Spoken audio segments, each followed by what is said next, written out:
The regular Louisville Metro Council meeting of March 16th, 2023 will please come to order. Please rise for the Pledge of Allegiance. I pledge allegiance to the flag of the United States of America, and to the republic for which it stands, one nation, under God, indivisible, with liberty and justice for all. This meeting is being held pursuant to KRS 61.826 and Council Rule 5A. Madam Clerk, a roll call, please. Councilmember Hawkins. Present. Councilmember Shanklin. Present. Councilmember Rashad. Present. Councilmember Arthur. Present. Councilmember Purvis. Present. Councilmember Baker. Present. Councilmember McCraney. Here. Councilmember Owen. Here. Councilmember Mulvihill. Here. Councilmember Kramer. Here. Councilmember Blackwell. Here. Councilmember Syme. Councilmember Fowler. Here. Councilmember Chappell. Here. Councilmember Reed. Here. President Winkler. Here. Councilmember Parker. Councilmember Piagentini. Councilmember Benson. Present. Councilmember Rui. Here. Councilmember Engel. Present. Councilmember Hudson. Here. Councilmember Flood. Yes. Councilmember Batshon. Present. Councilmember Ackerson. Here. Mr. President, you have 25, I had a moment, 25 and a quorum. Thank you. Councilman Kramer, I believe you have a page to introduce this evening? I do, Mr. President. Thank you very much. So, Nathan, if you'd please stand.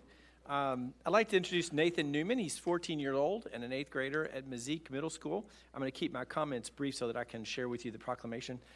He's a real history buff and involved in the CUNA program at Mazik. He's also on the archery team there. He'll be attending Manual next year along with his twin brother. His older brother's a junior at Manual. You would think that they have a family thing going on there. His dad happens to be principal. Some of us probably recognize and know his grandmother, Pam Greenwell, who's been with the Library Foundation for, well, that's how I think I met her and have been very impressed. So this is her grandson. So colleagues, if you would please welcome me in joining Nathan Newman. And the proclamation reads, "To all whom these letters shall come, greetings. Know ye that the Louisville Metro Council hereby recognizes Nathan Newman, District 11 page for the Louisville Metro Council. Whereas Nathan is recognized as a future leader in Louisville Metro, and whereas Nathan served the 11th Council District honorably as a page during the March 16th, 2023 Louisville Metro Council meeting, therefore, we hereby confer this honor with all the rights, privileges, and responsibilities thereunto appertaining, in testimony whereof we have caused these letters to be made and the seal of Louisville Metro government to be hereunto affixed this day, the 16th day of March, 2023. So, Nathan, again, thank you very much, and we're happy to have you here with us.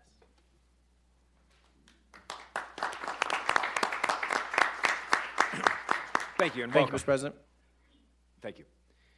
Our next order of business is to fill the vacancy of District 8's council seat. In just a moment, I will open the floor to nominations for the District 8 appointment. Nominations do not require a second. On Monday, March 13th, we interviewed 18 qualified candidates, and only the 18 interviewed candidates are eligible to be nominated. Once nominations are closed, the clerk will conduct a voice roll call vote. The first candidate to win a simple majority of 13 votes will be appointed. In the event that no candidate receives the required number of votes, we will reopen nominations and continue to vote until one candidate has received the minimum 13 votes. Are there any questions? Seeing none, I will open the floor to nominations.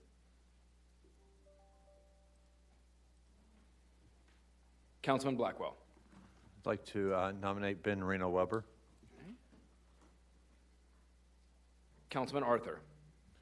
I'd like to nominate Taylor McGovern Usellis. Councilwoman Hawkins. Jolene Triplett.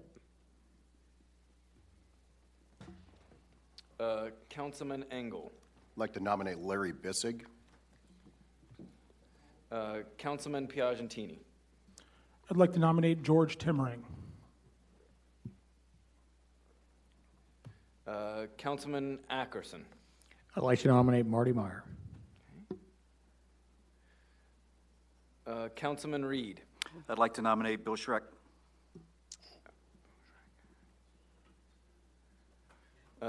Councilman Mulvihill. I withdraw. Somebody nominated who I was going to. Okay, I don't see anyone else in queue. Are there any other nominations? You may. Sorry. So I have, please let me know if I missed someone. I have Larry Bissick, Joe Lloyd Triplett, Taylor McGovern Usellis, Marty Meyer, Ben Reno Weber, William Schreck, George Timmerine, and that was... You started with Bissick, correct? I did. That's everybody that I have. Did we miss anybody? Oh, sorry, Councilman Rashad. I'm sorry, they came in quickly, so I apologize. It's all right. I'll nominate LaDonna Johnson. LaDonna Johnson, thank you. Okay, wait a second, let me find it. There we go. Are there any other nominations? Are there any other nominations? Seeing no other nominations, the nominations are now closed. Madam Clerk, a roll call vote. So just, again, for the record, the names you may vote from are Ben Reno Weber, Taylor McGovern Usellis, Joe Lloyd Triplett, Mr. Bissig, Mr. Timmering, Mr. Meyer, Mr. Schreck, and Ms. Johnson. This is going to be fun. Councilmember Hawkins. Jolynn Triplett.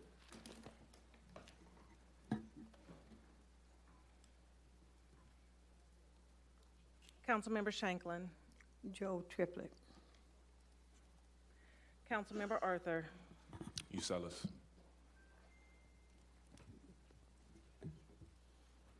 Councilmember Purvis. Triplett. Oh, I'm sorry, did I? Who did you say I skipped? Councilmember Rashad. Oh, I don't even have you in here, sir. Sorry. That is awful. Councilman Rashad. Donna Johnson. Thank you so much. So sorry, sir. This is when we Now elected Councilman you. Okay, so back to Councilman Purvis. Baker. Councilwoman. Baker, I think. I don't think I have Purvis's yet, right? You don't have it recorded? Nope. So far, I have Hawkins and Shanklin, Arthur, and Rashad. Councilwoman Purvis, who were you voting for? I'm sorry. I have 1 second comment. You go ahead. So, sorry. I thought you did vote. Triplett. LaDonna Johnson. Okay, 1 second. Mr. Baker's LaDonna. Councilmember McCraney. LaDonna Johnson. Councilmember Owen. Reno Weber. Councilmember Mulvihill. Bill Schreck.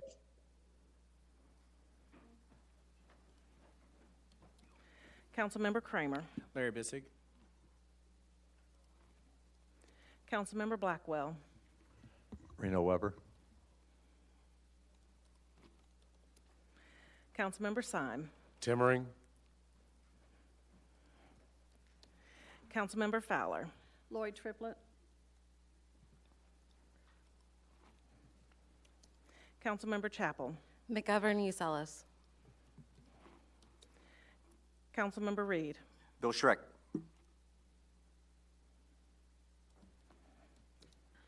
Councilmember Winkler. Joe Lloyd Triplett. I'm sorry, President Winkler. Joe. Triplett. 1 second. Sorry. Councilmember Parker. George Timbering. Councilmember Piagentini. George Timmering. Councilmember Benson. Bill Schreck. Councilmember Rui. Triplett. Councilmember Engel. Larry Bissig. Councilmember Hudson. George Timmering. Councilmember Flood. Marty Meyer. Councilmember Batchon. Timmering. Councilmember Ackerson. Marty Meyer. Madam Clerk, no one has. No one does. So we have, Larry Bissick has 2 votes. LaDonna Brown Johnson has 3 votes. Joe Lloyd Triplett has 7 votes. Taylor McGovern Usellis has 2 votes. Marty Meyer has 2 votes. Ben Reno Weber has 2 votes. William Schreck has 3 votes. George Timmering has 5 votes, unless someone sees that I did that wrong. Okay. So no one has obtained the required 13 votes, so we will reopen the floor to nominations. Is the queue clear? Madam Clerk, can you? She come talking down here, telling us to vote for Triplett, sit down. I said, I'm thinking about her. She will. Sorry, if you would like to queue in, please. Councilman Batchen. Timmering. Madam Clerk, did you hear that? Okay. Councilman Hawkins. Triplett. Councilman Blackwell. Reno Weber. Councilman Ackerson. Meyer. Councilman Reed. Schreck. Councilwoman Chapel. McGovern Usellis. Okay, I don't see anybody else in queue. Are there any other nominations? Are there any other nominations? Okay, seeing none, nominations are closed. Madam Clerk, a voice vote, please. So your a voice roll call vote, sorry, thank you. So your choices are Timmering, Triplett, Reno Weber, Meyer, Schreck, and I can't read my own handwriting, McGovern, sorry, yes. Councilmember Hawkins. Triplett. Councilmember Shanklin. Triplett. Councilmember Arthur. Triplet. Oh, I'm sorry. Councilmember Rashad. Triplet. Councilmember Arthur. Triplet. Hold on one second. Councilmember Purvis. Triplett. Councilmember Baker. Triplet. Councilmember McCraney. Triplett. Councilmember Owen. Reno Weber. Councilmember Mulvihill. Schreck. Councilmember Kramer. Reno Weber. Councilmember Blackwell. Reno Weber. Councilmember Syme. Timmering. Councilmember Fowler. Joe Lloyd Triplett. Councilmember Chapel. Reno Weber. Councilmember Reed. Schreck.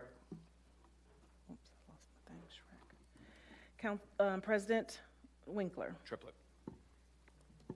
Councilmember Parker. Timmering. Councilmember Piagentini. Ben Reno Weber. Councilmember Benson. Bill Schreck. Councilmember Rui. Triplett. Councilmember Engel. Reno Weber.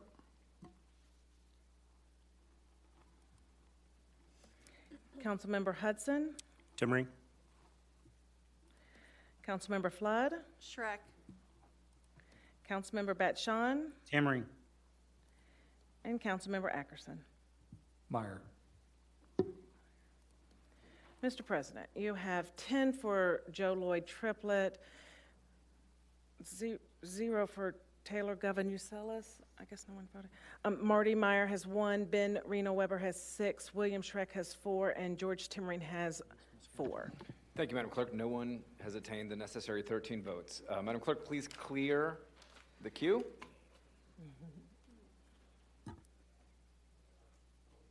Colleagues, I will open the queue once again for nominations. Councilman Batchen. Timmering. Okay. Councilwoman Rui. Triplett. Councilwoman Hawkins. Triplett. Councilman Blackwell. Reno Weber. Okay. I don't see anyone else in queue. Are there any other nominations? Are there any other nominations? Nominations are closed. The 3 nominations are Timmering, Triplett, and Reno Weber. Madam Clerk, a voice roll call, please.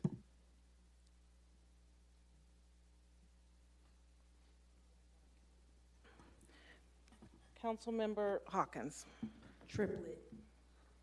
Councilmember Shanklin. Triplet. Councilmember Rashad. Triplet. Councilmember Arthur. Triplet. Councilmember Purvis. Triplet. Councilmember Baker. Triplet. Councilmember McCraney. Triplet. Councilmember Mulvihill. Oh, Councilmember Owen. I'm going to get it. Reno Weber. Just fire me today. Mercy. Councilmember Mulvihill. Reno Weber. Councilmember Kramer. Reno Weber. Councilmember Blackwell. Reno Weber. Councilmember Syme. Timmering. Councilmember Fowler. Triplet. Councilmember Chapel. Reno Weber. Councilmember Reed. Reno Weber. Councilmember Winkler. Or President Winkler. I know. Triplet. Councilmember Parker. Reno Weber. Councilmember Piagentini. Reno Weber. Councilmember Benson. Weber. Councilmember Rui. Triplet. Councilmember Engel. Reno Weber. Councilmember Hudson. Timmering. Councilmember Flood. Reno Weber. Councilmember Batshon. Pass. Councilmember Ackerson.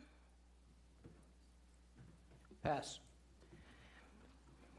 Mr. President, you have 11 votes for Joe Lloyd Triplett, 11 votes for Ben Reno Weber, and 2 votes for George Timmering. Thank you. No one has attained the necessary 13 point of order. votes. Mhm. A pass. Come Pass back. Yes. Okay. They so- didn't vote present, Madam Clerk. Oh, I'm They sorry. voted pass. So back to Councilman Batchin, I believe. Timmering. Okay, so we're starting again. Councilmember Ackerson. Well, my vote wouldn't count anyway, so vote present. Very good. All right. We're going to be going through this again. Okay. Colleagues, clear the queue. I will open again for nominations. Councilman Piagentini, Ben Reno Weber. Councilman Blackwell. Withdraw. Councilwoman Hawkins. Triplet. Okay, I don't see anybody else in queue. Are there any other nominations? Are there any other nominations? Nominations are closed. Madam Clerk, a voice roll call, please. Councilmember Hawkins. Triplet. Councilmember Shanklin. Triplet. Councilmember Rashad. Triplet. Councilmember Arthur. Triplet. Councilmember Purvis. Triplet. Councilmember Baker. Triplet. Councilmember McCraney. Triplet. Councilmember Owen. Reno Weber.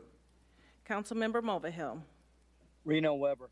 Councilmember Kramer. Reno Weber. Councilmember Blackwell. Reno Weber. Councilmember Syme. Weber. Councilmember Fowler. Triplet. Councilmember Chapel. Triplet. Councilmember Reed. Reno Weber. Councilmember Winkler. Pass. Or President Winkler. Councilmember Parker. Councilmember Piagentini. Reno Weber. Councilmember Benson. Reno Weber. Councilmember Rui. Triplet. Councilmember Engel. Reno Weber. Councilmember Hudson. Triplet. Councilmember Flood. Reno Weber. Councilmember Batshon. Pass. Councilmember Ackerson. Present. Councilmember or President Winkler. Triplet. Councilmember Batshon. Weber. You have a tie of 12 to 12, sir.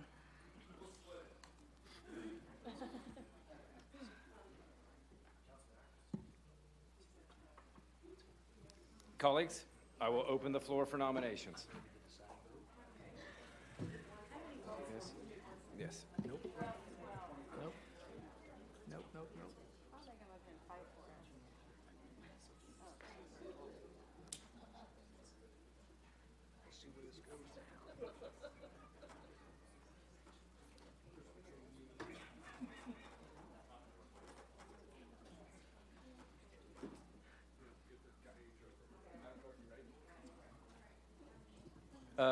Councilman Piagentini, Ben Reno Weber. Councilwoman Rui, Triplet. colleagues, Councilwoman Hawkins. Okay, all right. Are there any other nominations? Are there any other nominations? Nominations are closed. Madam Clerk, a voice roll call, please. Councilmember Hawkins. Triplet. Councilmember Shanklin. Triplet. Councilmember Rashad. Triplet. Councilmember Arthur. Triplet. Councilmember Purvis. Triplet. Councilmember Baker. Triplet. Councilmember McCraney. Triplet. Councilmember Owen. Councilmember Mulvihill. He's passed. Reno Weber. Councilmember Kramer. Ben Reno Weber. Councilmember Blackwell. Reno Weber. Councilmember Syme. Reno Weber. Councilmember Fowler. Triplet. Councilmember Chapel. Triplet. Councilmember Reed. Reno Weber. Councilmember Winkler. Triplet. President. Councilmember Parker. Reno Weber. Councilmember Piagentini. Reno Weber. Councilmember Benson. Reno Weber. Councilmember Rui. Triplet. Councilmember Engel. Reno Weber. Councilmember Hudson. Reno Weber. Councilmember Flood. Reno Weber. Engel, Hud, and Flood all have Reno Weber, right? Thank you. Councilmember Batshon. Reno Weber. Councilmember Ackerson. Reno Weber. Councilmember Owen. Councilmember Owen. Reno Weber. He's got 14. Mr. President, Ben Reno Weber has 14 votes and Joe Lloyd Trippett has 11 votes. Mr. Reno Weber, congratulations.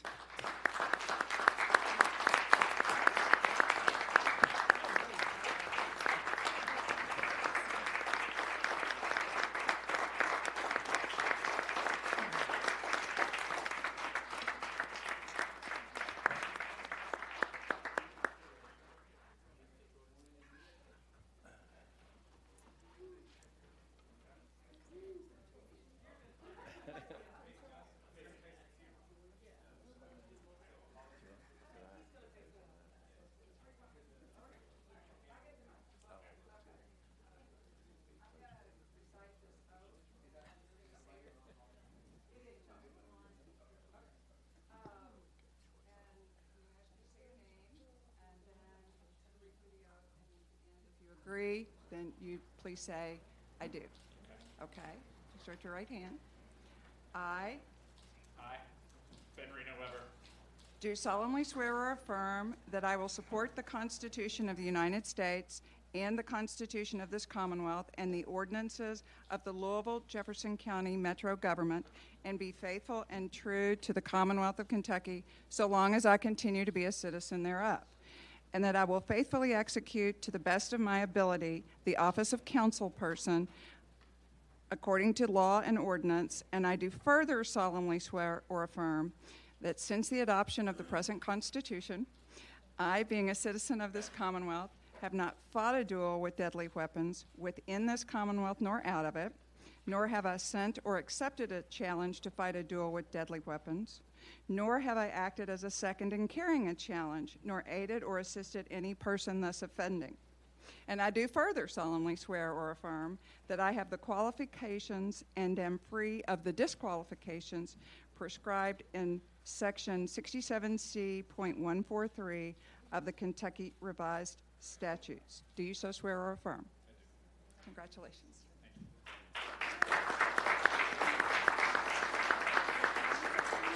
Mr. Reno Weber, you're going to come right over here.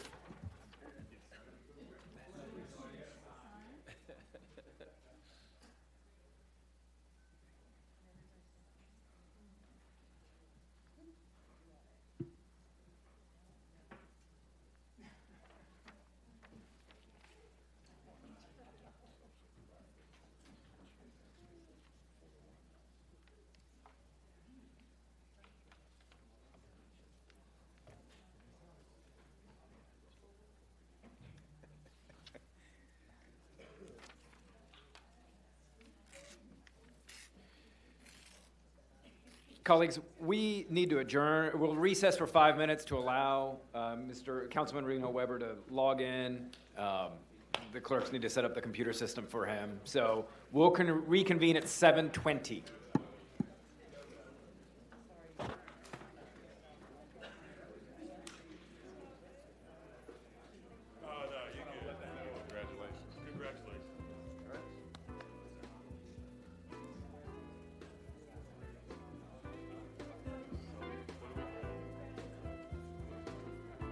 Taking a break for, he did, he leans over and he's like, what are you doing? I said, I don't know. He says, it could cost us some Democrat votes. Why did you not? I said, maybe he's done it because he wants his guys to do this. Thank you, sir. I did put it together.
All right, colleagues, we are back in session. Colleagues, we will now hear the addresses to council. Colleagues, addresses to council. I want to first thank those of you who are here to address council. We started late, we ran late. I apologize that we're not on time. I appreciate your flexibility with us and waiting while we went through those items. So thank you very much for sticking around. Let me remind those addressing council to please refrain from using any profanity or making derogatory statements to council members. Colleagues, Madam Clerk, the first speaker, please.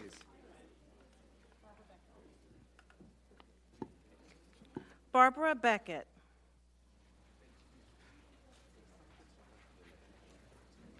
Do we have a Barbara Beckett? Barbara Easley.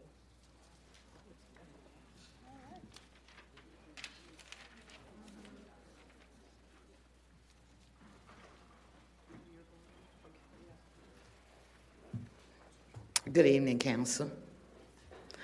I was coming here today to address you about something that you guys actually initiated. Hold on just 1 minute, ma'am. I'm sorry. Metro Let's TV. figure out what's going on. Metro TV, we have feedback on the podium microphone. Stop her comment. I'm working on it. Thank you so much. Let us know when we should resume, please.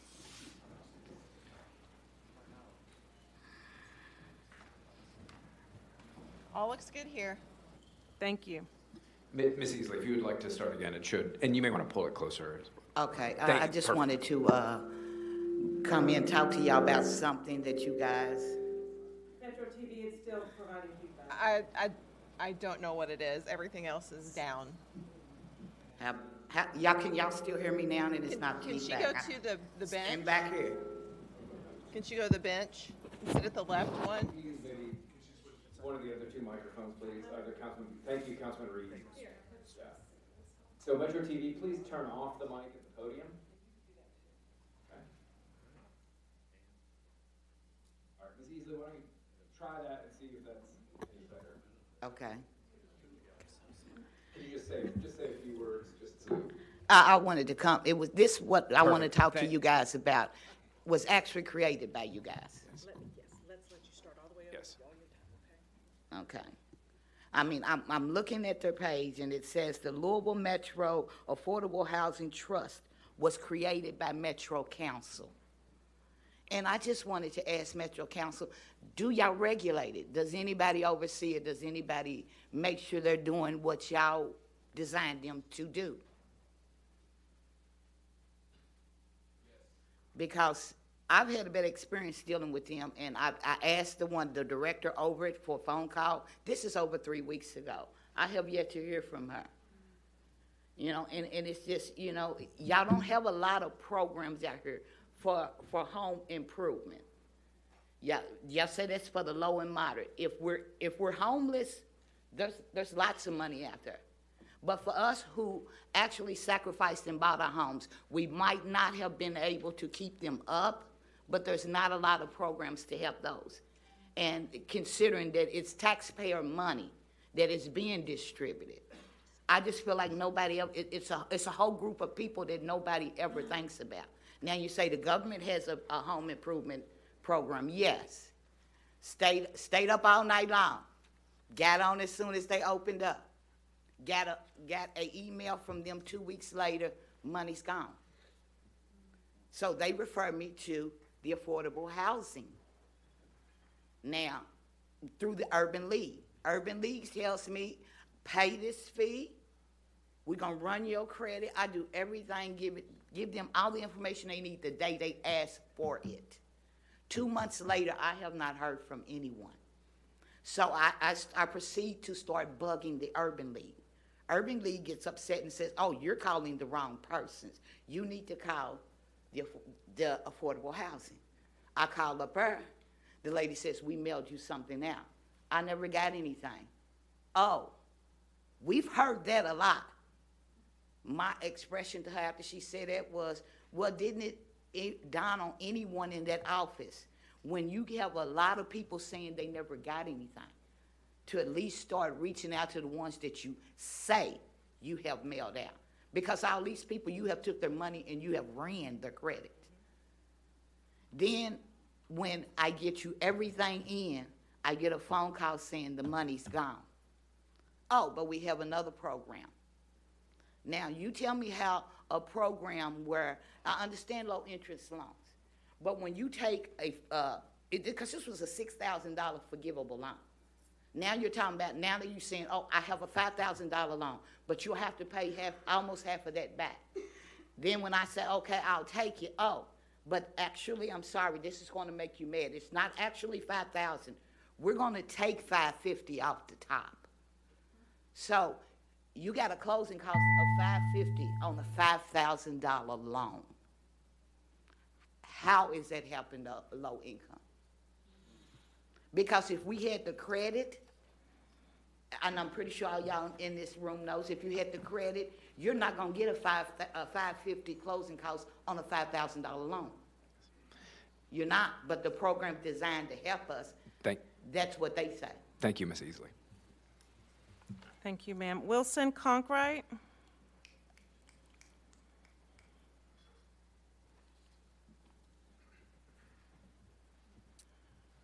Hello, Council. My name is Wilson Conkright. I'm an active member of the Toonerville Trolley Neighborhood Association, a Kentucky Colonel, and a contributor to the Louisville's growing film industry. I moved here 1 year ago with my wife and our infant daughter. We bought a house in Old Louisville on South Floyd Street, up against the interstate. It's how we got such a good price. Since we've lived here, there's been a murder within 4 blocks of our house every other month.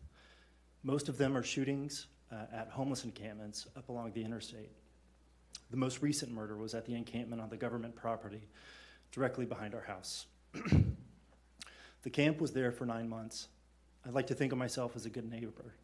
I tried to talk to the people living there, get to know them, and I even gave them supplies. And I didn't report it into the city until I found it absolutely necessary when violence became the norm there, and that was 6 months ago. The officer in charge of the case told me that he couldn't clear out the camp until Waste Management freed up enough to come clear the area with him, but that I should keep reporting it as dangerous regardless. So for 6 months, I was reporting that camp is dangerous, which it was. The last 3 months of it being there, I wasn't able to sleep. How could anyone, knowing that if a gun was discharged a little to the left, a bullet might be going into the wall of their child's bedroom? Well, a week ago, the main person living there, Jennifer McDermott, was murdered. She was shot to death at the camp that I've been reporting as dangerous for 6 months. I heard the shots and immediately ran to check on my baby because her room faced the camp, and if one of those bullets was a little to the left. 1 year in, and we love Louisville. My wife has been working on a beautiful front garden that'll eventually make it into the papers. Councilman Baker, I'm glad to see her on the council now. Another family man that lives in Old Louisville and spent time in Nashville during its egregious boom. If the city truly doesn't have the ability to clear an encampment until after everyone there is dead or gone, I'd like to propose 3 actions to keep my neighborhood and family safer. Street lights in every alleyway, and piece of government property up against the interstate as bright as legally allowed to discourage the criminals that work in the shadows. 2, rezoning buildings in Toonerville to allow more commercial spaces. A lot of people move to Old Louisville for the beautiful walkability, but are afraid to be outside after dark. Existing foot traffic plus commercial spaces like restaurants and boutiques makes for safer city streets. Proposition 3 is regularly searching the encampments that are on government property for weapons. If Waste Management is really too busy to clear out camps reported as dangerous until someone is killed, I think someone should search the camps reported as violent to make sure they're clear of weapons until the city has the resources to help. One time, I saw a brutal fight break out at the camp, called 911, and they didn't show. I watched for 20 to 30 minutes, and 911 didn't show. Who else is there to call on help? Thank you for your time. Thank you. Samuel Means? Samuel Means? Hannah Drake?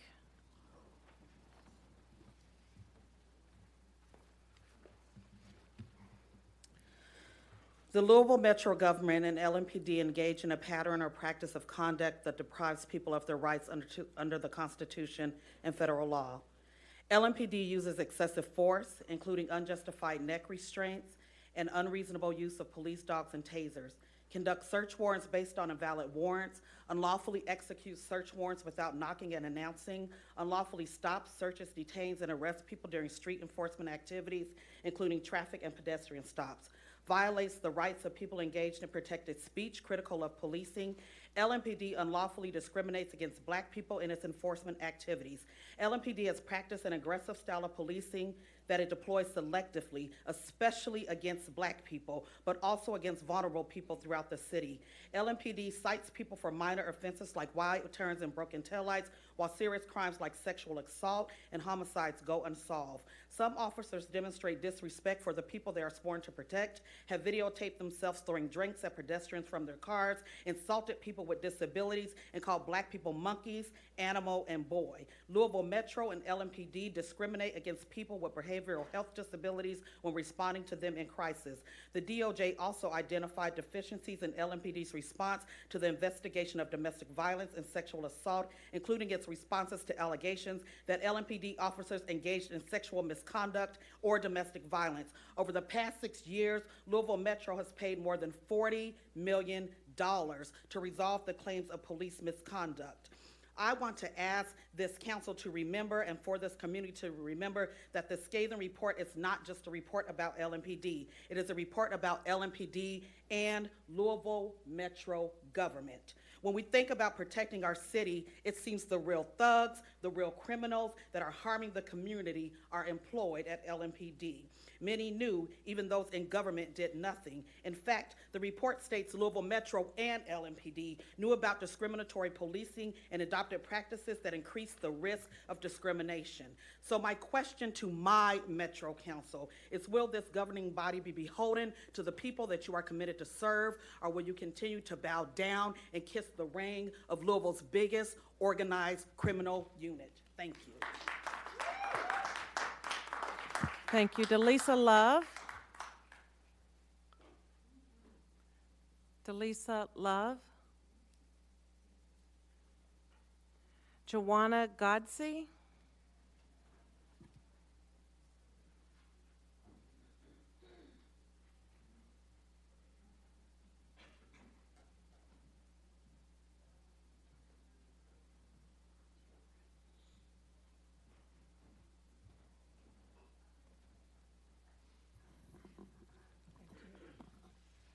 Good evening. I'm the mother of Miss Antonia Lucas. My daughter Antonia was the last homicide victim of 2020. Antonia was killed in a car when an individual put a gun to her head and decided her life wasn't worth living anymore. Antonia worked at GE, she worked at UPS, she was a volunteer at St. Stephen's Baptist Church in the videotape ministry. She had her own business, and she was a student at the University of Louisville. The idiot that put the gun to my daughter's head shot her and the guy she was in the car with. Earlier that day, that same idiot used that gun to shoot his children's mother's home because she wouldn't let him see his kids that day. I'm standing before you today because I'm asking you to make sure that these guns are destroyed when they're confiscated by police. Because I don't know how many times that gun had been used before my daughter was killed or after my daughter was killed. Because with that being said, that idiot was not arrested until April of 2021, and my daughter was killed on December 30th, 2020. I'm asking you all to make sure that you guys make sure that these guns are not used again, and to also make sure we get some countermeasures in place to make sure that this community deserves better. The balance in this community has gone amok, and we've got to do better. I live in District 22, and I grew up in District 5, and this is not the Louisville that I knew and grew up with, and I hope you guys can make this a better place for us to live. Thank you. Thank you.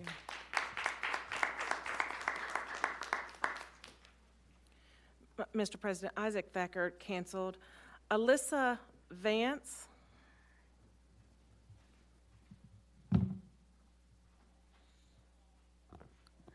Hello. It's an honor to be here in front of the council today. My name is Alyssa Vance, and I'm a student at District 6's own Louisville Seminary, pursuing my master's degree in divinity. I'm also a youth minister at Broadway Baptist Church in District 9. I am here today on behalf of people of faith who want constructive solutions to the social problems we are faced with in this city.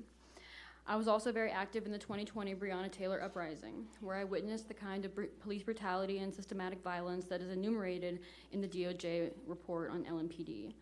LMPD officers shot rubber bullets and illegal tear gas at me and other protesters, as well as bystanders. They arrested us. They treated us terribly. They dragged us through the streets. And it is the duty of this council and the community to hold LMPD accountable for their violence and repair this damaged relationship. We cannot go on like this. And by that, I'm referring to the indiscriminate brutality that LMPD has wrought on our community as a whole.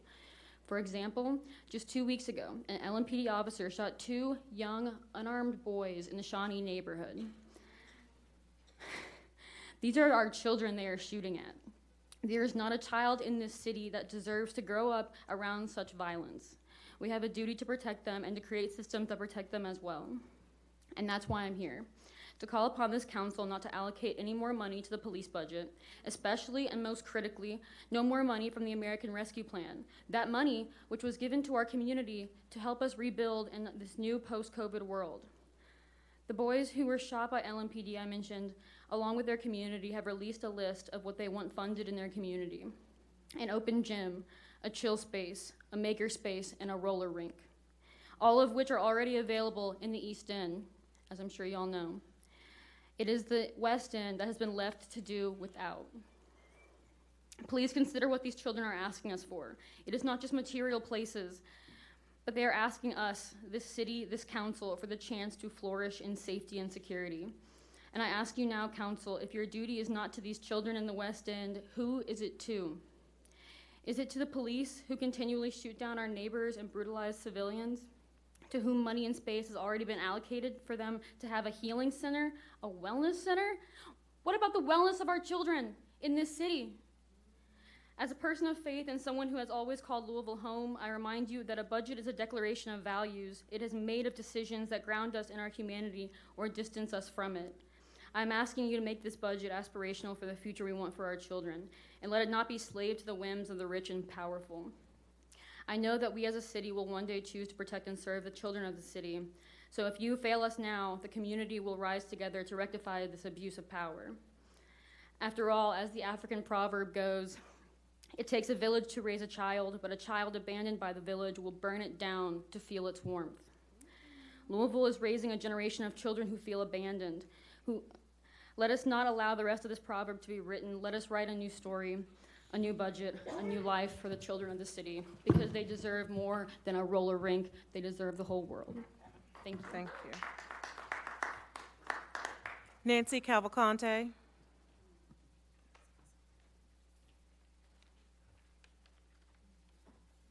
I know some of you are glad to see me again. Greetings to President Winkler and the Metro Council members. I'm Nancy Cavalcante. I reside in District 26, and thank you to Brent Ackerson very much for his work. First, I want to ask the Government Oversight Audit and Appointment Committee to give the community an update on the status of Resolution 187-22, a request for an audit of LMPD's record retention practices. The results of this audit will be valuable to the community and the administration as we anticipate the negotiated consent decree and much needed change. Secondly, as you may know, the FOP and Metro government have entered into negotiations on a new CBA. The ground rules are set and negotiations either have or will begin this month. Despite repeated requests from the community and organizations, these negotiations will remain behind closed doors with no opportunity for community participation, even though the mayor can allow anyone he wants to be on his team. The mayor's office is unapologetic about this. Misinformation continues to come from the mayor and his administration regarding the impact of the FOP CBA on the remedial recommendations made by the DOJ and a future consent decree. On Tuesday, the mayor told the public that little to none of the recommendations are impacted by anything in the CBA. That is, in fact, far from the truth. There are multiple provisions in the current FOP CBA that are and will continue to have a negative impact if not removed from a newly negotiated contract. Record retention requirements, discipline, use of force, the list goes on and on. The 490 project continues to remain available to resource this council in any way we can on these provisions and their negative impact on policing. We, the people of the city, have elected you to carry our voices into this process. A newly negotiated CBA will be presented to you for ratification and approval. That is, of course, unless the FOP is successful in taking that power away from you, which they already tried to do the last time the contract came. We are asking you to educate yourself and be aware of what is in the contract and what your constituents are seeking in the way of change that provides public safety for all and removes power from a racist, violent police force that continues to terrorize our city and specifically our women, children, and black youth. Now is the time to be bold. Thank you, Councilperson McCraney, for giving us that "be bold" quote before. Refuse to ratify a contract that contains provisions that foster unchecked violence and abuse by police. The bargaining process should be for the common good, not just what is good for police and the administration. Ms. Cavalcante. Common good. Your time Can I is just say my last sentence? You may. Common good requires all voices at the table. Support and advocate for community observers in the negotiation process for the common good. Thank you. Thank you, Ms. I didn't mean to go Cavalcante. over It's okay. time. Thank you, Ms. Cavalcante. Mr. President, that concludes the addresses to council. Next, we have approval of the council minutes from the regular meeting of March 2nd, 2023. Are there any corrections or deletions? May I have a motion and a second for approval? Second. Motion by Councilman Piagentini, second by Councilman Arthur. All those in favor say aye. Any opposed? The ayes have it. Next, we have approval of the following committee meetings, all in 2023. Regular Committee of the Whole, March 2nd. Regular Planning and Zoning Committee, March 7th. Regular Labor Economic Development Committee, March 7th. Regular Public Safety Committee, March 7th. Regular Equity, Community Affairs, Housing, Health, and Education Committee, March 8th. Regular Government Oversight, Audit, and Appointments Committee, March 8th. Regular Parks and Sustainability Committee, March 9th. Regular Budget and Appropriations Committee, March 9th. Special Committee of the Whole, March 13th. Are there any corrections or deletions? May I have a motion and a second for approval? Second. Motion by Councilman Piagentini, second by Councilman Baker. The minutes have been properly moved and seconded. All those in favor say aye. Aye. Any opposed? The ayes have it. These minutes are approved as written. Madam Clerk, do we have any communications to the council? Yes, sir, we do. Please read those into the record. Dear President Winkler, in accordance with the Commission for Persons with Disability Ordinance, I am appointing the following. Daniel Beeler, a new appointment, term expires December the 12th, 2023. Your prompt action on these appointments is most appreciated. Sincerely, Craig Greenberg, Mayor. Dear President Winkler, in accordance with the ordinance, I am reappointing the following to the Downtown Development Overlay District. Kelly Jones, a reappointment, term expires January the 31st, 2026. Your prompt action on this reappointment is most appreciated. Sincerely, Craig Greenberg, Mayor.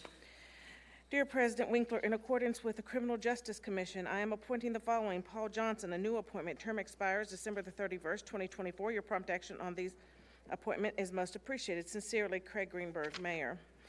Dear President Winkler, in accordance with the Louisville Film Advisory Commission, I am appointing the following. Shelley Breyer, a new appointment, term expires December 31st, 2025. Evelyn Pollard, a new appointment, term expires December 31st, 2025. Heather Zamanin, a new appointment, term expires December 31st, 2025. Mary Kay Poe, a reappointment, term expires December 31st, 2024. Mark Rob N. Owitz, a reappointment, term expires December 31st, 2024. Nathaniel Spencer, a reappointment, term expires December 31st, 2024. This is to be read into the record only. Metro Council approval of these appointments and reappointments is not required. Sincerely, Craig Greenberg, Mayor. Read in full. Thank you. Those appointments needing council approval will be forwarded to the Government Oversight, Audit, and Appointments Committee. Our next order of business is the consent calendar. The consent calendar comprises items 18 through 28. Are there any additions or deletions? Madam Clerk, a second reading of these items. The following legislation was forwarded from the Budget and Appropriation Committee. Item 18, an ordinance appropriating $6,330 from District 6 Neighborhood Development Funds through Metro Parks to Lovett Landscaping and Beautification and landscaping projects in District 6. The following legislation was forwarded from the Government Oversight and Audit and Appointments Committee. Item 19, an ordinance amending Chapter 21 of the Louisville Metro Code of Ordinances, LMCO, relating to the Louisville Jefferson County Metro Ethics Commission's implementation of lobbying ordinances. Item 20 is an appointment of Monica Collins to the Kentuckiana Works Greater Louisville Workforce Development Board. Term expires March the 13th, 2024. Item 21 is the appointment of Jacqueline Floyd to the Land Bank Authority. Term expires February the 28th, 2024. Item 22 is the appointment of Matthew Cornell to the Louisville Downtown Management District Board. Term expires February the 16th, 2026. Item 23 is the appointment of Stephen Pazienza to the Louisville Downtown Management District Board.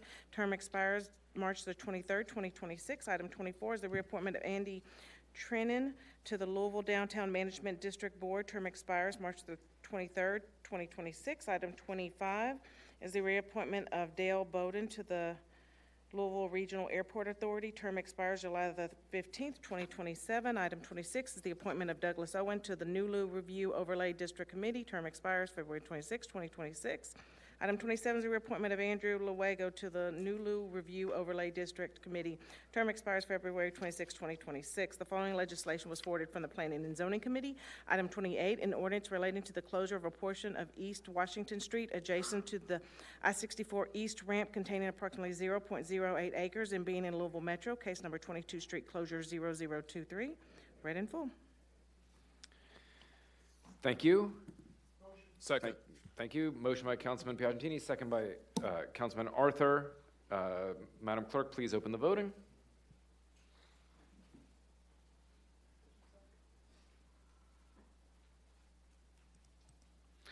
Madam Clerk, is anybody on? No. No, sir. Okay. Please close the voting. Mr. Voting President, is closed. Yep. Mr. President, you have 22 yes votes. Consent calendar passes. The next item of business is old business. Madam Clerk, a reading of item 29 first, please. A resolution calling on the Kentucky General Assembly to enact House Bill 325 and Senate Bill 168, empowering Louisville Jefferson County Metro government to permanently destroy abandoned, confiscated, or forfeited firearms in its custody. Read in full. Second. Okay, probably moved and seconded. Madam Clerk, a reminder, did this come out of government accountability? It came out of public safety, sir. Public safety, I'm sorry. Councilman Ackerson, can you please speak to this? Well, this came out of government accountability, public safety. Initially, it was sent to consent calendar. It's been pulled, and I would defer to the two sponsors, Tammy and Jeff. Councilman Hawkins, anything you'd like to say about it? Yes. I would hope that all my colleagues would support this. And don't wait until something happens on your front door to want to take the pin out and destroy a gun. Just imagine yourself having a family member, friend, constituent, colleague be faced with something like this, and then a gun being put back on the street and being auctioned off to none other than LMPD. The funds, meaning that the funds are allocated from the auction to LMPD. So I just hope that everyone would support this. Councilman Hudson, anything you want to add? Yeah, I would just echo my colleagues' statements and ask for support on this.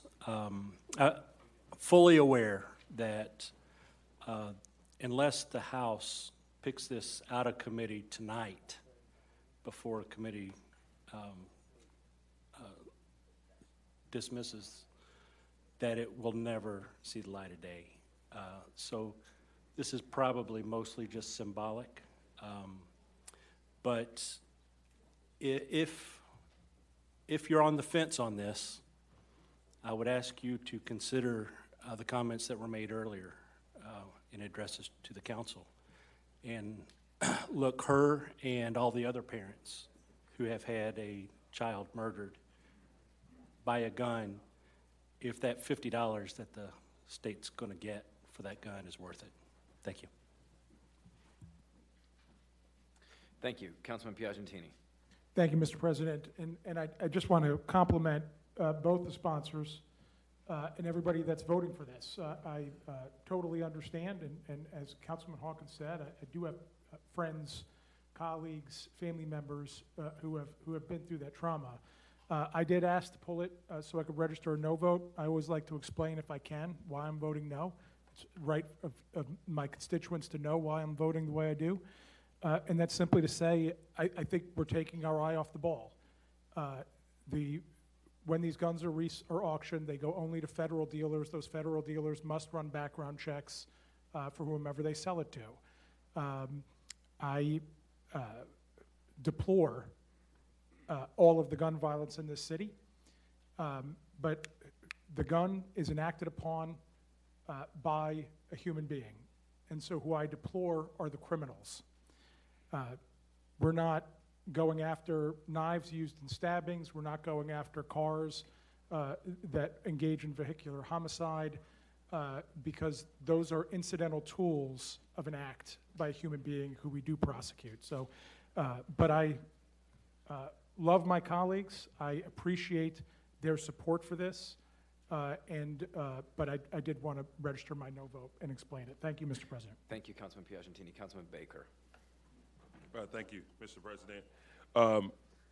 More of a comment and also register a yes vote. And one, I think that for the record, that one, this is a great example of reaching across the aisle and bipartisan legislation and ordinances that we should be getting behind it. I want to compliment Councilwoman Hawkins and Councilman Hudson for working together on a resolution as such. I think that for all of us that know about the actual jurisdiction that we have as it pertains to state law and the things that we can do in gun control, we all know that the state pretty much controls, and it leaves us a slight window where we can work. And so I would just encourage my colleagues, and again, thank you to both of you all for working together for a yes vote. And these types of votes and these types of bipartisan issues that we can get across to make Louisville a safer city. That is all. Thank you, Councilman Baker. Councilman Rashad. Yeah, I would like to definitely register a yes vote on this. A year ago, in January, my brother-in-law, my wife's only brother, was shot and killed on Taylor Boulevard. A few weeks ago, one of my students who were in my mentoring group, Mental Equality, was shot getting off his bus stop right here in my district.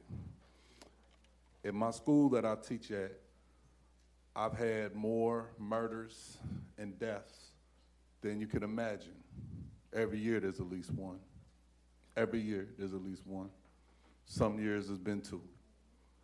So I definitely want to get these guns off the street, and I'm telling you that there's so many of my students who have many guns, way more guns than you could think of.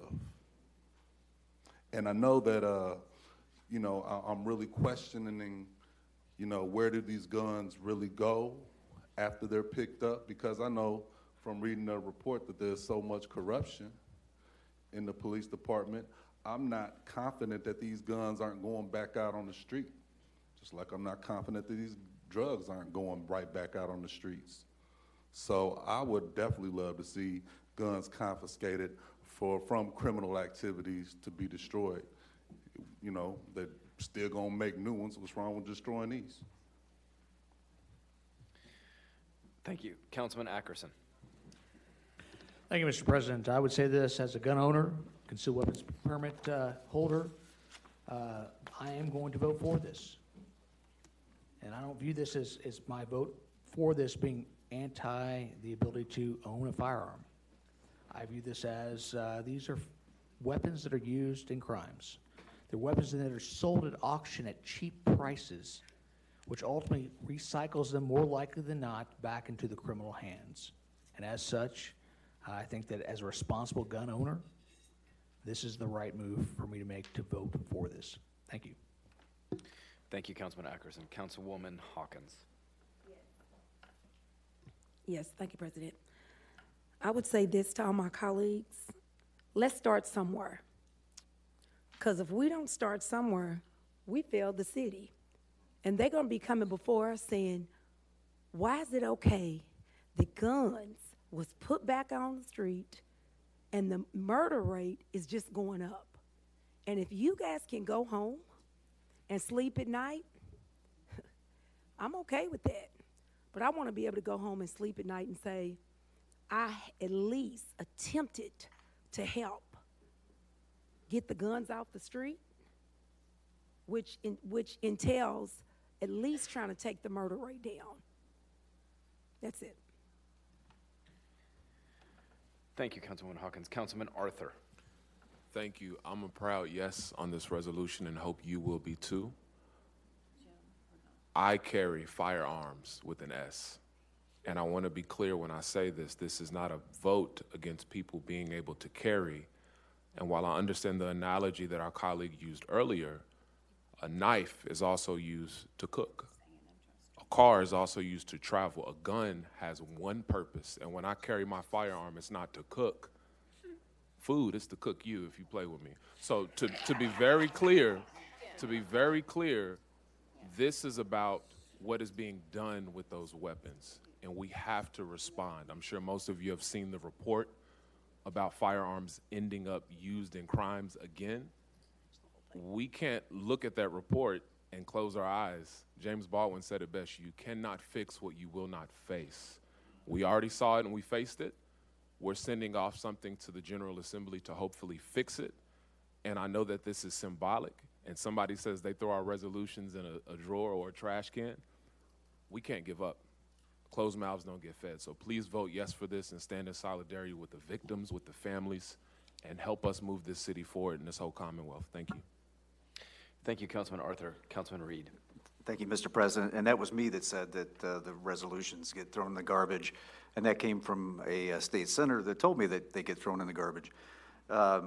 So I would suggest that a better course, by the way, I'm going to vote yes. A better course of action would be to lobby our state delegation hard about this. I think that might have a little bit more of a positive effect because obviously they can't, what we do doesn't really matter. They have to take action at the state level. So I would encourage everybody that's passionate about this to reach out to your state senators and your state representatives and go that route. But I applaud the sentiment, and I will be a yes vote. Thank you, Councilman Reed. Councilwoman Owen.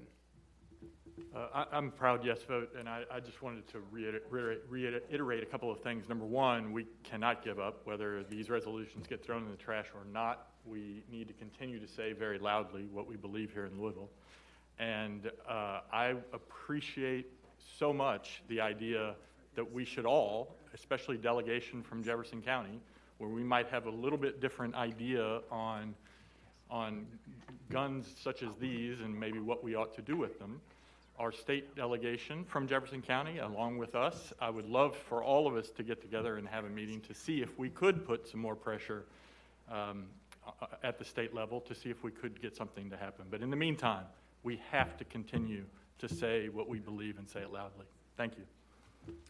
Thank you. Councilwoman Flood. Thank you, Mr. President. And this is in no way on anyone in this room. This is about how we pass resolutions and we ask for help from the state. And this is something very simple that's going to apply to Louisville, Kentucky, where we have a high crime rate, a high murder rate.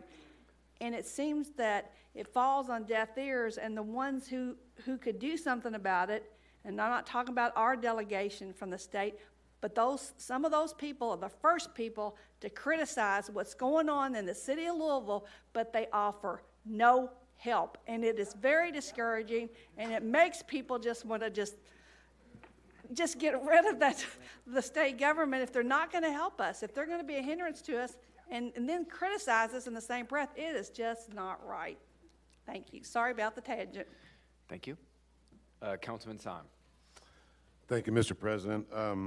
I'm a yes, and if somebody was to kill my mother and they spend the rest of their life in prison or even be put to death, I think the least we could do is melt that gun, and I'm a yes, and thank you for bringing the bill. Thank you. Seeing no one else in queue, even though this is a resolution that could allow for a voice vote, Councilman Reno Weber is going to vote present. So, Madam Clerk, please open the roll call. Councilman Reno Weber. Present. The voting is closing. The voting is closed. Mr. President, you have 21 yes votes, 2 no votes, and 1 present vote. Thank you. Oops, I'm on the wrong page. Madam Clerk, a reading of item 30. An ordinance relating to the zoning of property located at 1239 South Clay Street containing approximately 0.978 acres and being in Louisville Metro, case number 22, zone 0114, read in full. Thank you. Thank you. Motion by Councilman Piagentini, second by Councilman Syme. Is there any discussion? Councilwoman Flood. Thank you, Mr. President. The applicant proposes to subdivide this parcel into 2 single-family lots and construct 2 semi-detached single-family homes. No one spoke in opposition at the Planning Commission meeting. This is similar to the duplex idea that we've discussed at various times in committee, and is considered one of the missing components during previous conversation with planning design to add to our housing stock. This is an option that offers another choice in Louisville for home ownership as well. And this is in Councilman Baker's district, if you would recognize Councilman Baker. Councilman?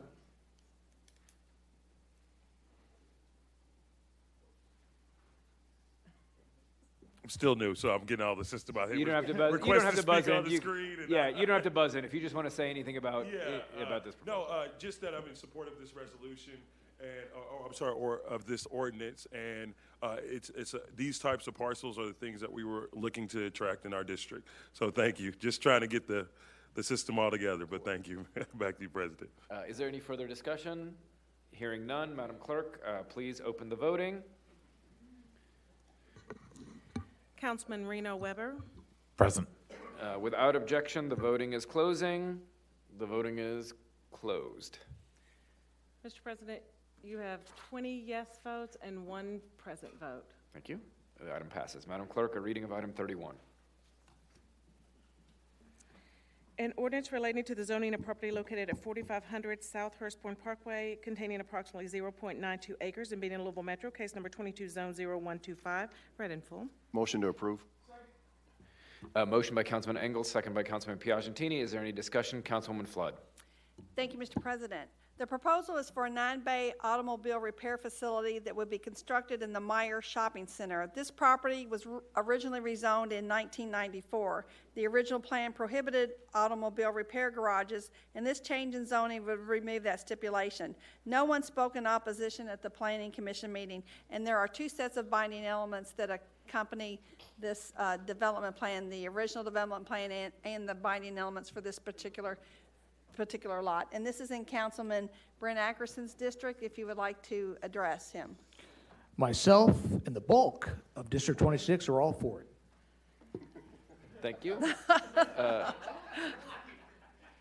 Councilman Baker, are you queued in from previously? Queued in previously, but I was in the discussion, okay. And we, the planning, as a member of planning and zoning, we're for it as well, or I'm for it as well. We looked at the binding elements and then asked a lot of the questions about a lot of the issues that some of the concerns that the constituents had were addressed, and there was no opposition. So that's it. Okay. Any further discussion? Seeing none, Madam Clerk, please open the roll call vote. Councilman Ackerson is a yes vote. Councilman Reno Weber. Stepped out. Oh, he's gone. Okay, without objection, the voting is closing. The voting is closed. Mr. President, you have 23 yes votes. The ordinance passes. Madam Clerk, a reading of item 32. An ordinance relating to the zoning of property located at 10001 Vista Hills Boulevard containing approximately 1.022 acres and being in Louisville Metro, case number 22, zone 0121, read in full. We have a motion and a second. Motion by Councilman Engels, second by Councilman Piagentini. Is there any discussion? Councilwoman Flood. Thank you, Mr. President. This is a triangle parcel to have 4 individual lots. There's an existing single-family home that will remain in addition to 3 buildable lots. There is an encroachment onto the Bardstown Road Parkway. However, the existing home has a structure that already encroaches into that buffer area. There was much discussion from Councilman Engel and the committee members that a waiver of this type waiver is not a future example nor a precedent standard for developments. This waiver is based on what exists today. Councilman Engel will be offering an amendment to the binding elements expressly to address this concern. And if I would like you to recognize Councilman Engel. Councilman? Thank you, Mr. President and colleagues. I do like to take care of all committee business in the committee structure, and so just bear with me here because the county attorney agreed to do a couple of whereases to appease my concern here, and said he would have it done before the council, and that's what I've got here. It's not controversial, but I have worked extremely hard for this particular area. Colleagues, this is south of the Gene Snyder Freeway, an extremely heavy-duty area of retail and residential that's been going on for years and will be really culminating over the next, you just heard Chicken Salad Chick is coming. I mean, multiple developments, residential, et cetera. And I changed this thing from Bardstown Road to Bardstown Parkway for a reason, and that is to keep good track and good quality development coming out here and not encroaching on the parkway buffer. Well, this little residential piece does a tad bit, and they were granted a waiver.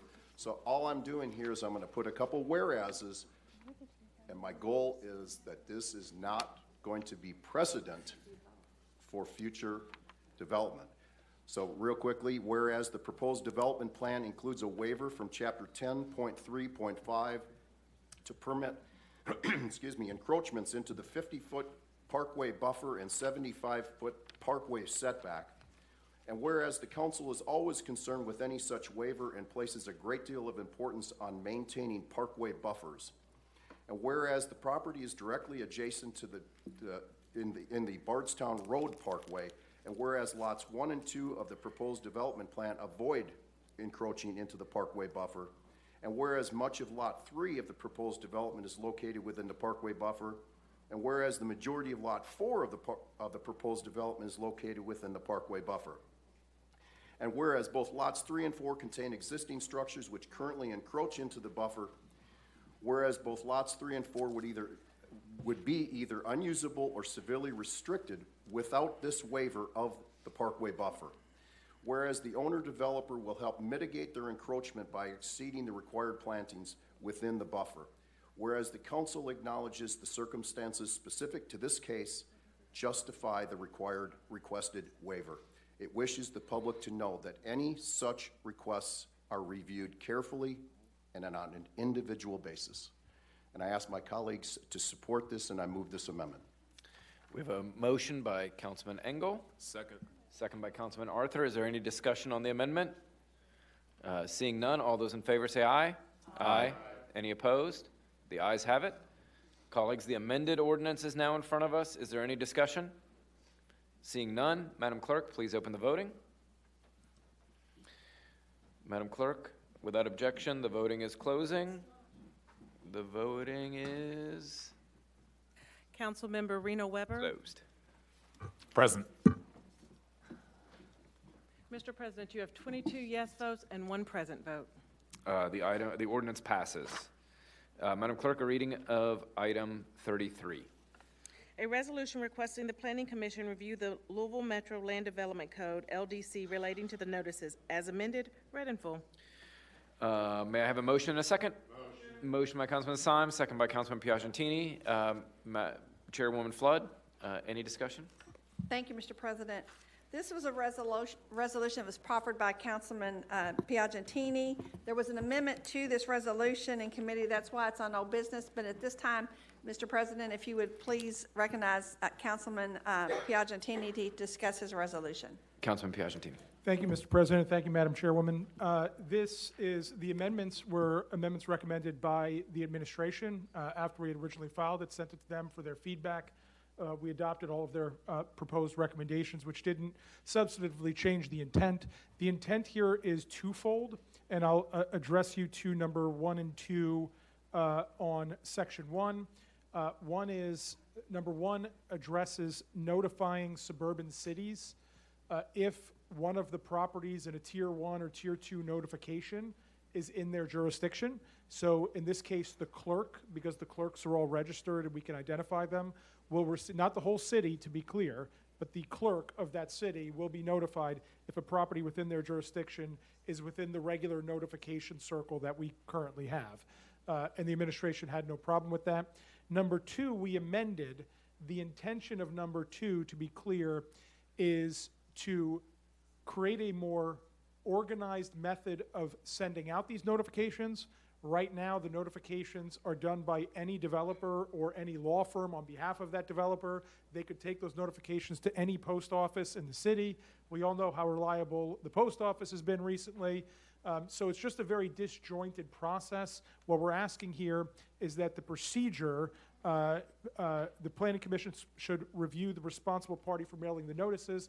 We're hoping that they come back with a recommendation for a more consolidated methodology where a department or organization is sending those mailers out through the same post office, so that we have we reduce the irregularity and reduce the variability in how these things are sent out. And then, to be clear, we are not changing the cost to the city. We still expect, as is currently the case, the developers to pay for those mailings. It's just asking the recommendations to change the process. Thank you. Thank you, my colleagues. Please, I'd ask for your yes vote. Thank you, Mr. President, whenever you're wrapped up over there. Thank you. Is there any, Councilman Reed? Thank you, Mr. President. And I probably should have asked this in caucus, but I didn't. HOAs are excluded, right? And why is that? Sure. And Mr. President, Mr. President said I could respond. So, I saw his mouth move. He must have said it. Yes, we did discuss notifying HOAs also. HOAs are a very muddy thing in the city. There's not like a registry of HOAs. And it is hard to get jurisdiction lines, like for the city to know and to say to a developer, whoever's going to mail this in the end, maybe it's Develop Louisville, hey, this house is in the HOA and this one isn't. In order to get that, we would have to put a pretty heavy administrative burden on the HOAs to declare, draw lines, register, and all these things, which frankly the city just doesn't do currently. So this was what we could get for now, but I would encourage, and I do encourage my HOAs, and I'm going to encourage all you to tell your HOAs and communities writ large that they should sign up for the listserv that Develop Louisville and the Planning Commission has. I know I do, both on my personal email account as well as my city email account. I get every notification of all development news so that I know what's going on, and then and then they can alert their constituencies. But we did look at that. That was my original intention. It's just operationally truly not possible without creating a whole nother administrative layer I just wasn't prepared to do. Thank you. Okay. Councilman Engel? Yes, thank you, Mr. President. I'm going to support this. I would say, though, that, I was the president of a homeowners association. We are registered with the Secretary of State. Legitimately, we have to follow guidelines, bylaws, et cetera. So our HOAs should be registered, and we should somehow figure out a way to get them plugged into this. So anyway, that's just my 2 cents worth. I thought I'd throw that back at my colleague. Thank you. Councilman Piagentini. If I could, and of course we could have all sorted this out at caucus, but whatever. Just to be clear, yes, they register with the Secretary of State.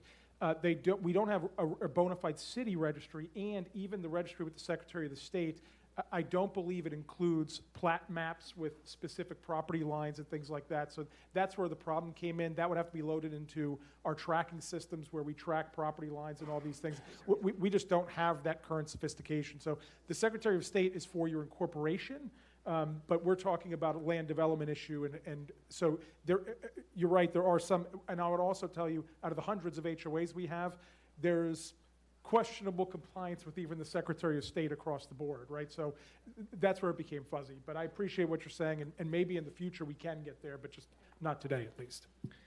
Thank you. I see no further discussion. Even though this is a resolution, we will have a roll call vote so that Councilman Reno Weber can abstain or can vote present. Madam Clerk, please open the voting.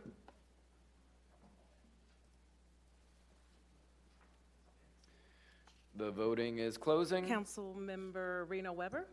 Present. The voting is closed. Mr. President, you have 19 yes votes and 1 present vote. The resolution is adopted. Madam Clerk, a reading of item 34.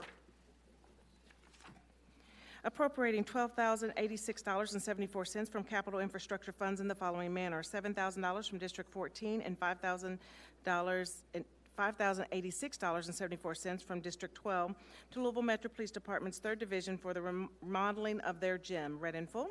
Motion approved. Motion by Councilman Engels, second by Councilman Piagentini. Is there any discussion? Councilman Blackwell. Thank you, Mr. President. Actually, I did not chair the committee because I was out with an excused absence, so Councilman Kramer did, so I think he's going to take this one. Councilman. Thank you, Mr. President. This is a CIF. They came from council members Fowler and Blackwell, and it's to do some work in a police district. It is here before us tonight. CIFs don't normally come to the council. It's here tonight because there was some conversation about some folks wanting to add on. I know we have a couple people who want to do that tonight, so the first thing I want to do is open the floor to anyone who might want to join in, if I may.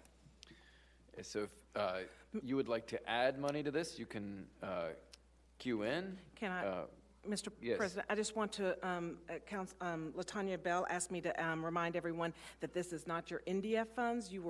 This is your CIF funds, your capital infrastructure. Thank you, Madam Clerk. Councilman Hawkins? If we're going to add funds, did we just say how much we're going to add? Yes. Okay. I'm going to do $1,346.86. Okay, we'll say that one more time. 1,300. 346. Okay, thank you. Okay. Yeah. Okay. Councilman Reed? $500 from District 16. Okay. Councilman Rui? $1,000 from District 21. Councilman Hudson? $1,500 from 23. Is there... should be Councilman Syme? I don't see Councilman Syme in the queue. But, Well, I'm going to click in for him. Councilman Syme?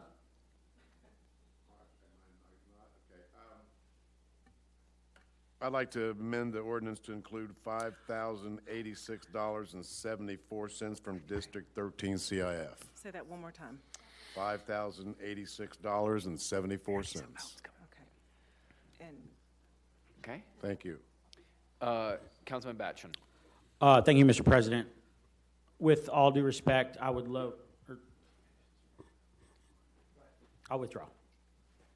Withdraw. Is there a total dollar amount?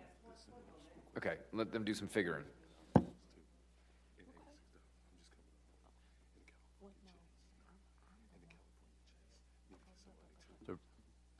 The request amount was $35,607.18.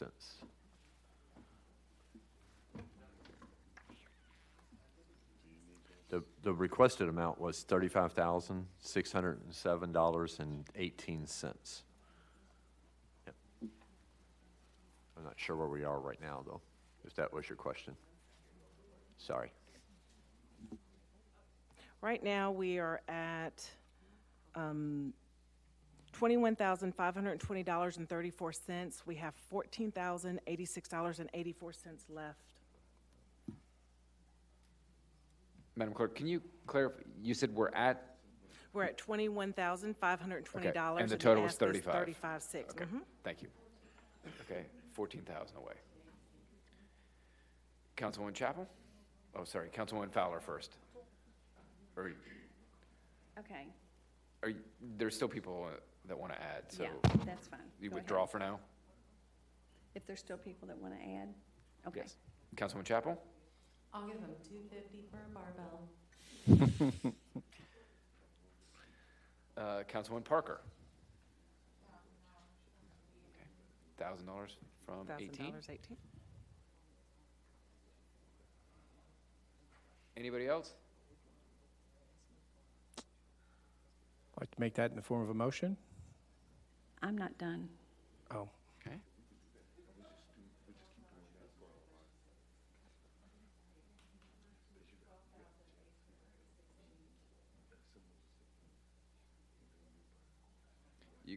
You can do it. Okay, District 14 would like to add another $7,836.84.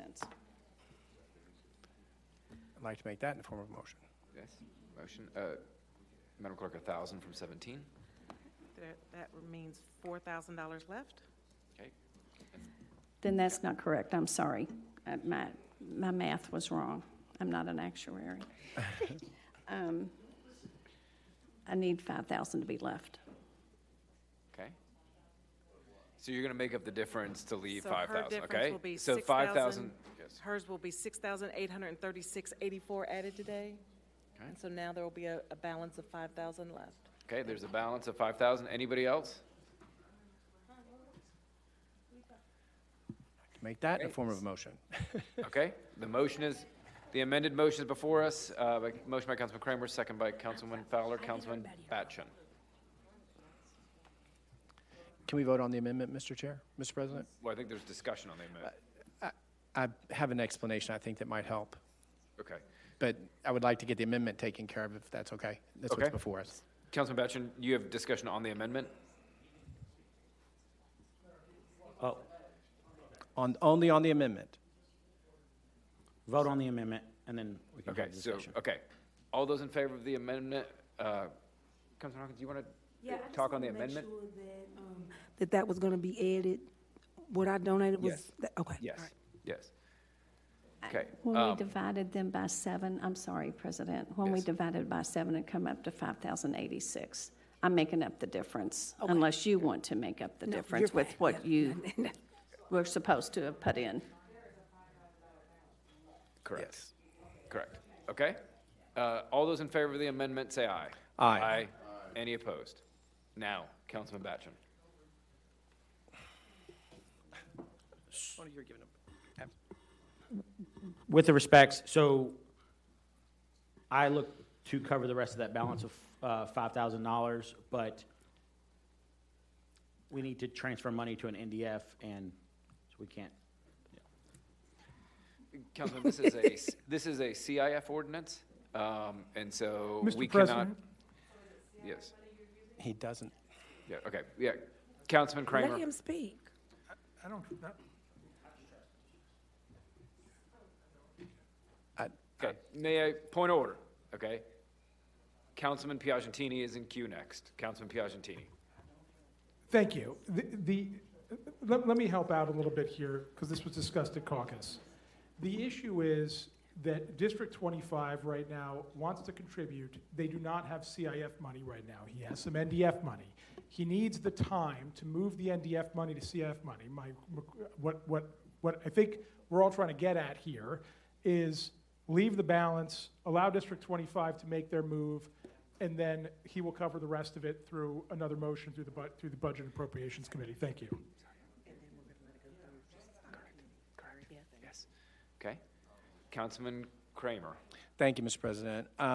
Colleagues, I just would share with you that typically CIFs don't come to the council for a vote. They're typically taken care of in the Budget Committee. This particular CIF came to us tonight because Councilwoman Fowler and others were hopeful that they could encourage some of their colleagues to add to this CIF, which you've graciously done. Thank you. One of our colleagues would love to participate in this, but he doesn't have any left in his CIF. In order to participate, he has to put money into his CIF from his NDF. He can do that at the next Budget Committee meeting. Once that happens at the next Budget Committee meeting, he will amend the NDF, or he'll move money from the NDF into CIF. Once he's done that, he will move money from CIF to this account. Once he's done that, we will, at committee, vote on this CIF. And once that happens, it will be passed out and we will be finished. So you won't see this again. Normally, CIFs don't come to us at all anyway. So we will have this taken care of on Thursday night at the Budget Committee meeting. But we have to send it back to the Budget Committee so that those NDF monies can be moved to CIF and that CIF can be added to this CIF and we can get this taken care of. So yeah, I'm going to ask if we could send this back to committee I made a motion to send it back to committee. I'm asking for a second. Thank Okay, you. A motion by Councilman Kramer, second by Councilman Fowler. All those in favor of sending it back to committee, say aye. Aye. Any opposed? The ayes have it. Councilman Kramer, I just want to be clear. In my experience, and maybe there's another way to do this, but in my experience, it takes a budget amendment, a piece of legislation to move the money from the NDF account to the CIF account, or is that something you all can do bookkeeping-wise here? We do NDF, as long as the NDF is less than $5,000, we can move it from NDF to CIF without an ordinance. If we want to move more than $5,000 out of our NDF, it requires an ordinance. Thank you for clarifying. But right at $5,000? That's my understanding. If you're transferring, you're going to need an ordinance. We move money from NDFs to CIFs all the time without ordinances. That's not true. Yep. We do it all the time.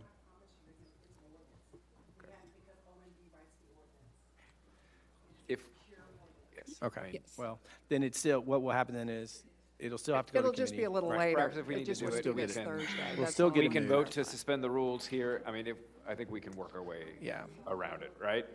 So we can accept the legislation, we can vote to suspend the rules. Yeah. And move it forward.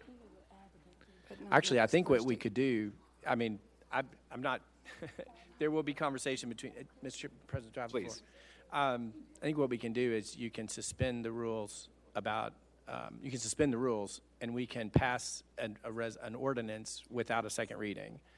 So we could get the NDF in, we could do this in Budget Committee, and then at the next council meeting, we could go ahead and vote on the whole thing without a second reading. Could we do an emergency ordinance right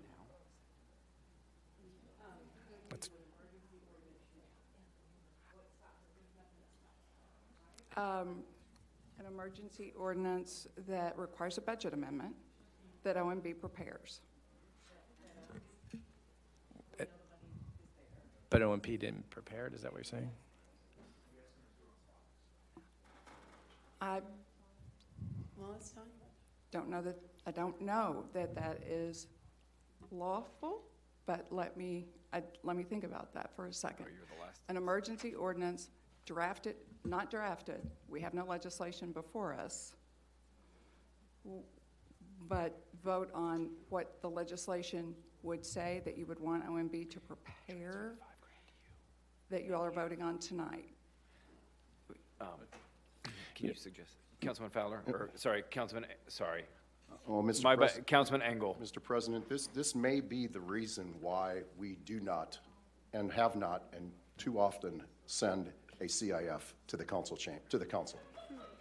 I don't know. I'm just saying. You're just speculating. I'm just saying. And now we're considering that this is an emergency, folks. Come on.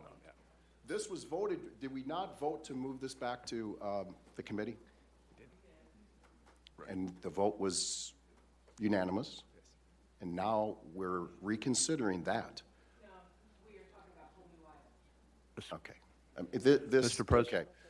This is not an emergency in my book, and it's unreal that we're at this point. Thank you.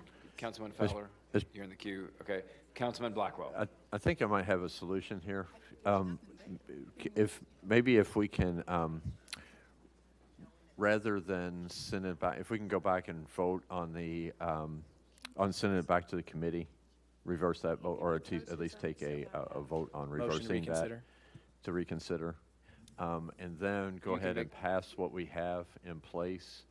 And then the councilman, knowing that we have a $5,000, I mean, they're not going to spend that money the first day that they have it. So knowing that we have a $5,000 hole, and knowing that councilman is already committed, he could send it over from NDF and have it done at the next council meeting.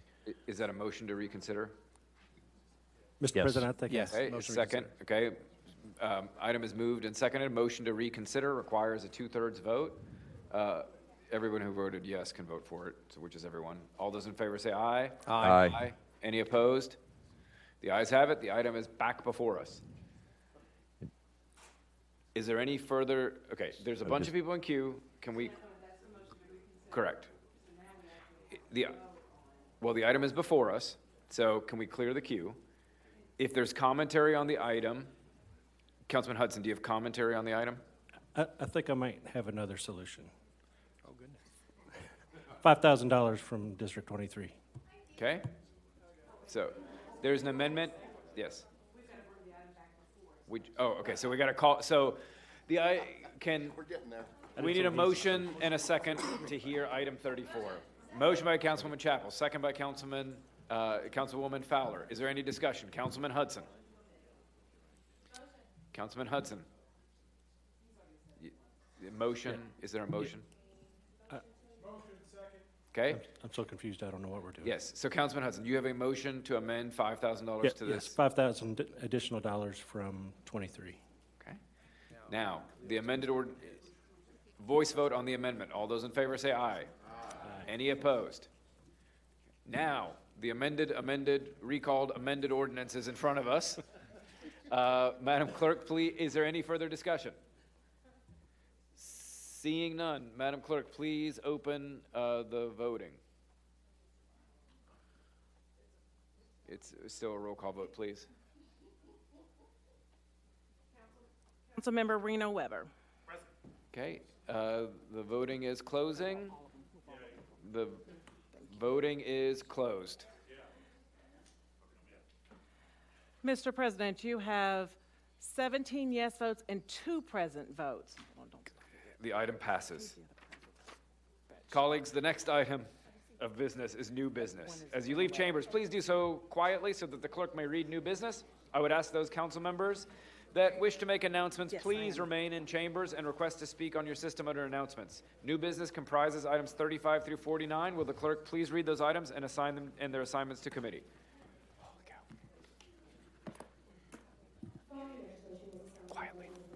Committee, item 35, an ordinance appropriating $9,500 from neighborhood development funds in the following manner: $5,000 from District 12, $3,000 from District 14, $1,000 from District 24, $500 from District 9 to Metro Parks for costs associated with the 10th Annual Riverview Independence Festival. Item 36, an ordinance appropriating $50,000 from District 2 neighborhood development funds through the Office of Management and Budget to ElderServe, Inc. for home repairs, meals, and social recreational activities for senior citizens in District 2.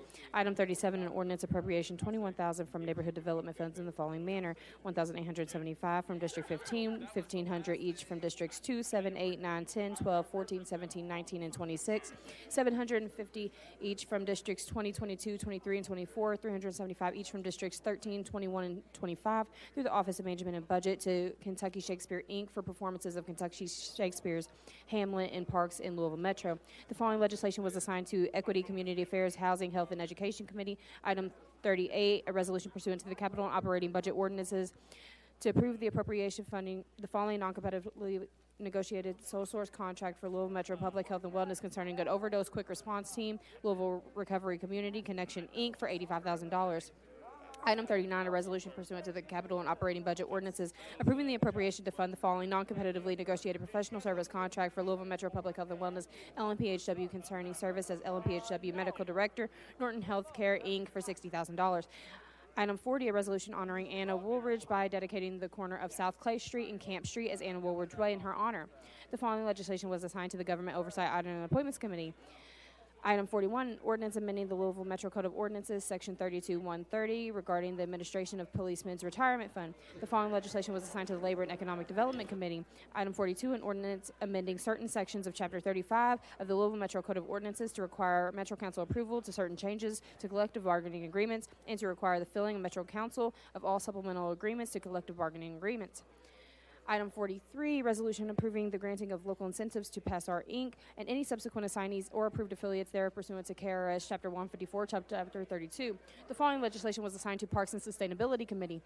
Item 44, resolution pursuant to the capital and operating budget ordinances approving the appropriation to fund the following non-competitively negotiated socialist contract for Louisville Zoo concerning parts, maintenance, repair, and service for the zoo's antique conservation carousel, Carousels and Carvings, Inc. for $100,000.